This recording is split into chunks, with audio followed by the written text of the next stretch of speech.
Hello everyone, today I'll show you the 4-in-1 USB hub from NONDA.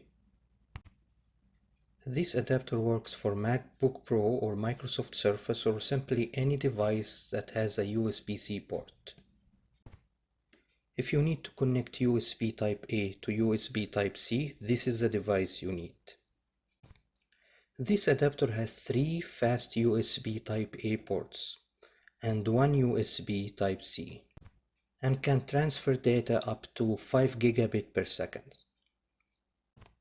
It also can charge your laptop while other devices are connected to it.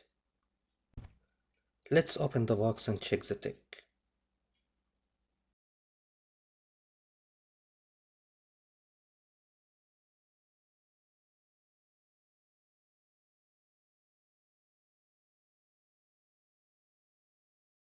These are the 3 USB ports, 3.0 and 1 Type C.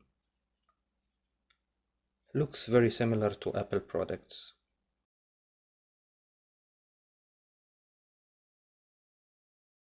So simply hook it in and attach up to 3 devices. You can leave it in place and charge your laptop through the USB-C port. Very simple and easy. I'm going to be giving this away, so if you are interested, just subscribe and leave a comment below. That's it for this quick video. I hope you enjoyed it and I'll see you next time.